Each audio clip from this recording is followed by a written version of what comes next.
प्रिय विद्यार्थियों, आपका स्नातकोत्तर उत्तरार्ध की कक्षा में पुनः स्वागत है। हम कादम्बरी में सभाभंग वर्णन पढ़ रहे थे। पूर्व में हमने यह पढ़ा कि राजा शूद्रक के अपने राजसिंहासन से उठने पर ही सभी सामंत राजाओं में आपस में स्पर्धा रही कि मैं पहले प्रणाम करूं, और इस कारण से सब लोग आगे राजा शूद्रक के पास जाने लगे। इसके कारण आपस में उनमें हड़बड़ी सी मच गई। आगे जाने के चक्कर में किसी के कुर्ता फटा, किसी के कंठ के जो हार पहना हुआ है उससे ध्वनि उत्पन्न होने लगी, इत्यादि इत्यादि का वर्णन पूर्व कक्षा में हमने पढ़ा। अब आगे ये जो हम गद्य भाग पढ़ने जा रहे हैं उसमें भी यही वर्णन है कि सभाभंग करके राजा शूद्रक जैसे ही सिंहासन से उठ जाते हैं राजा को प्रणाम करने के लिए, इधर उधर दौड़ने वाले सभी सामंत राजाओं के आभूषण, उनके पैरों की धमक एवं मंगल पीठियों की ध्वनियों से वह सभा भवन अत्यंत ही क्षुब्ध सा हो जाता है। यही वर्णन चल रहा है। अब हम यहाँ गद्यांश पढ़ते हैं और फिर उसका अनुवाद करते हैं।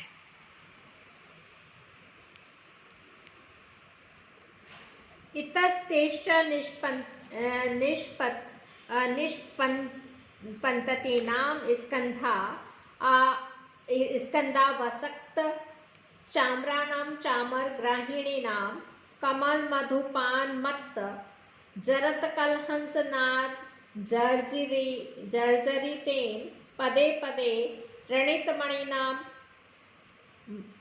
मणिनुपुराणां निनादेन। इतश्चेत इधर उधर से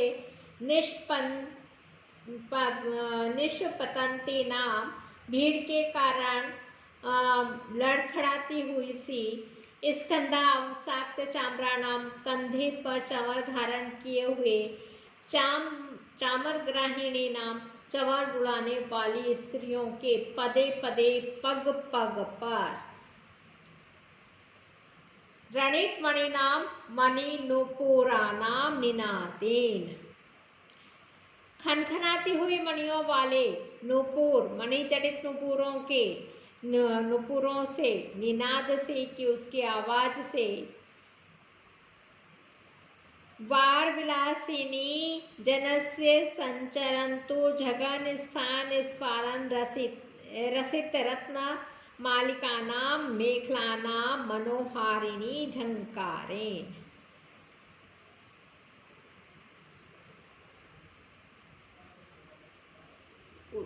कमल मधु पानसक्त, कमलों का मधु अर्थात पद्मराग के पान को पीने से मत वाले जरत कल हंस, रुद्रराज हंसों की नाद जर्जितेन, स्वर के समान जर्जित अर्थात पृथक पृथक सुनाई देने वाली निनादेन स्वर से संचरतः चलते हुए।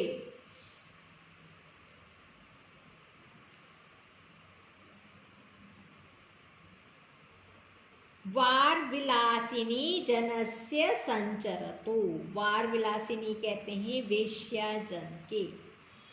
झगन स्थल स्फालन रसित रत्न मलिका नाम, झगन स्थल के अत्यधिक चलाने के कारण रसित यानी बसती हुई, रत्न मलिका नाम रत्नों की लड़ियों वाली, मेखला अर्थात करधनियों की, मनोहारिणी मन को आकृष्ट करने वाली, झंकारें झंकार से। नूपुर रवाकृष्टानांच ध्वलित स्थान मंडप सोपान फलकानां भवन दीर्घ का कलहंसानां कोलाहलेन, नुपुरों की ध्वनियों से आकृष्ट हुए ध्वलित स्थान मंडप सोपान फलकानाम, श्वेत वर्ण कर देने वाले आस्थान मंडप सभा भवन के सोपान फल का नाम सीढ़ियों को, भवन दीर्घी का कलहंस का नाम घर की बावड़ियां के सुंदर हंसों के कोलाहल से, रशन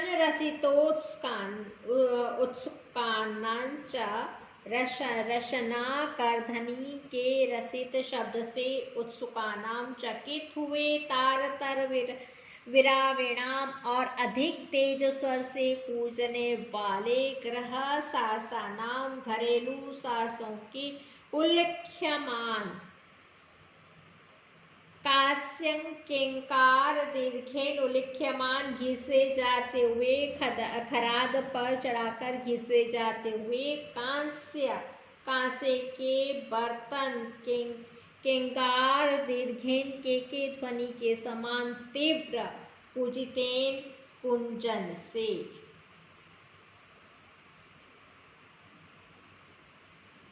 सरभस प्रचलित सामंत शतचरण तलाभिहतस्य चास्थान मंडपस्य निर्घोष गंभीरेण कंपयते वसुमतीं ध्वनिना।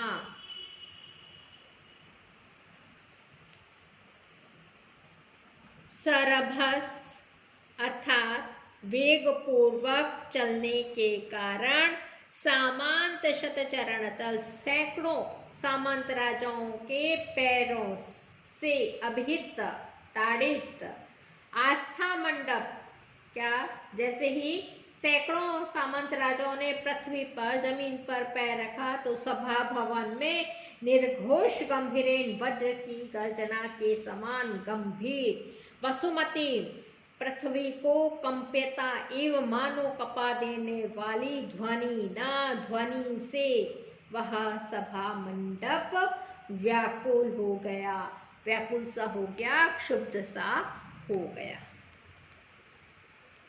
इधर उधर से भीड़ के कारण लड़खड़ा कर चलने वाले, कंधों पर चंवर रखे हुए, चंवर डुलाने वाली स्त्रियों के प्रत्येक पग पर बसती हुई मणियों वाले मणि जटित नुपुरों के कमल रस पीने से मत वाले वृद्धराज हंसों के नाद के समान पृथक पृथक श्रूयमान सुनाई देने वाले निनाद से चलती हुई वेश्याओं के कटी पूर्व भाग से टकराने से बसती हुई रत्नों की लड़ियों वाली करधनियों की झंकार से, नुपुरों के शब्दों से आकृष्ट हुए सभा भवन की सीढ़ियों के जो फलक थे, फलक को श्वेत वर्ण बना देने वाले घर की बावड़ी के सुंदर हंसों के कोलाहल से, करधनियों की ध्वनि से उत्कंठित हुए, इसलिए अधिक ऊंचे स्वर में बोलने वाले घरेलू सारसों के घिसे जाते हुए कांसे की फूल के जो बर्तन होते हैं कि के ध्वनि के समान तेज कूचने से वेग पूर्वक चलने वाले सैकड़ों सामंत राजाओं के पैरों की जो आवाज होती है, उससे ताड़ित सभा मंडप की पृथ्वी कंपाते हुए ऐसे वज्र की जैसी गंभीर ध्वनि से राजभवन व्याकुल सा हो गया। राजा शूद्रक जैसे ही सभा मंडप में उठे, वैसे ही सभा भवन में खलबली मच गई। उसके चारों ओर एक महान कोलाहल होने लगा, जिससे वह सभा मंडप व्याकुल सा हो गया। इस कोलाहल में मुख्यतः चामरधारिणी स्त्रियों की नुपुर की ध्वनियाँ थीं। कमल रस पीने वाले वृद्धहंस की ध्वनि जैसी मधुर थी, और इधर उधर घूमती हुई वेश्याओं की करधनी की ध्वनि जो कि नितंबों पर टकराकर रत्नों के बजने से उत्पन्न हो रही थी। घरेलू बावड़ी में पले सभा मंडप भवन की सीढ़ियों पर बैठे वेश्याओं की नुपुर ध्वनियों से आकृष्ट हुए सुंदर हंसों की कोलाहल थी। करधनियों की झंझनाहट से उत्कंठित उच्च स्वर में बोलने वाले कांसे के पात्र की घर्षणा की ध्वनि के समान ग्रह साहसों की के ध्वनियाँ अब बड़े वेग से चलने के कारण सामंत राजाओं के पैरों की धमक से उत्पन्न सभा भवन में वज्र घोष जैसी ध्वनियाँ थी, जो मानो पृथ्वी को कंपित कर रही थी। ऐसा सभा मंडप का वर्णन है। आज यहीं पे हम समाप्त करते हैं। कादम्बरी में जो भी आप गद्यांश पढ़ रहे हैं, वह गद्यांश 3 बार 4 बार पढ़िए, तभी वह अच्छी तरह से समझ में आएगा। मैं भावार्थ बता रही हूँ, आप पुस्तक में भी भावार्थ है, आप उसका अच्छी तरह से अध्ययन करें। सभी स्वस्थ रहें, यही मंगल कामना है। सर्वे भवन्तु सुखिनः, सर्वे सन्तु निरामया, सर्वे भद्राणि पश्यन्तु, मा कश्चित् दुःखभाग् भवेत्। ओम शांति शांति शांति। धन्यवाद।